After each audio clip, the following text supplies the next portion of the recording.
அர்த்தமுள்ள இந்து மதம். கவிஞர் கண்ணதாசனின் தத்துவ படைப்பு. அத்தியாயம் 7. விதிப்படி பயணம். உனக்கு விதிக்கப்பட்ட வாழ்க்கையே விதி என்று கூறப்படுகிறது. உனது வாழ்க்கை எந்தச் சாலையில் போனாலும் அது இறைவன் விதித்ததே. ஜனனம் உலகமெங்கும் ஒரே மாதிரி இருக்கிறது.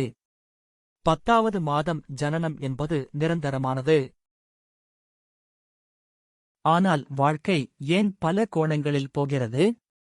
மரணம் ஏன் பல வழிகளில் நிகழ்கிறது? நீ கருப்பையில் இருக்கும்போது நீ போகப் போகிற பாதைகளும் சாகப் போகிற இடமும் நேரமும் உன் மண்டை ஓட்டுக்குள்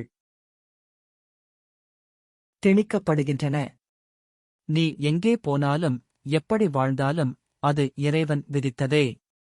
மனத்தின் சிந்தனை போக்கு எப்படி வேண்டுமானாலும் போகலாம், ஆனால் அது நடப்பதும் நடக்காததும் உன் விதிக்கோடுகளில் அடங்கி இருக்கிறது. ஊழிற் பெருவலி யாவுள மற்றொன்று சூழினும் தான் முன் துரும் என்றார் வள்ளுவர்.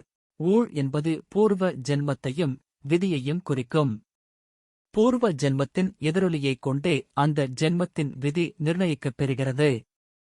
அதனை ஊழ்வினை உறுத்து வந்தூட்டும் என்றான் இளங்கோ. போன ஜென்மத்தில் உன் விதி பாவம் செய்யும்படி விதிக்கப்பட்டிருந்தால் அதற்கான பரிகாரம் இந்த ஜென்மத்தில் எழுதப்படுகிறது. ஆகவே விதியின் கோடுகள்தாம் உன்னை ஆட்சி செய்கின்றன என்பது இந்துக்களின் அசைக்க முடியாத நம்பிக்கை. நீ எண்ணியது நடந்தாலும் நடக்காவிட்டாலும் எண்ணாதது நடந்தாலும் யாவும் உன் விதிரேகைகளின் விளைவே. முயற்சி 1/4 பங்கு, விதியின் ஒத்துழைப்பு 3/4 பங்கு. எல்லாவற்றுக்கும் காலநேரம் வரவேண்டும் என்கிறார்களே இந்துக்கள். அதற்கு என்ன காரணம்? இன்ன காரியங்கள் உனக்கு இன்ன காலங்களில் நடக்கும் என்று விதிக்கப்பட்டிருக்கிறது, அவ்வளவுதான். நினைவுகளின் மயக்கத்தை விதி ஒழுங்குபடுத்துகிறது.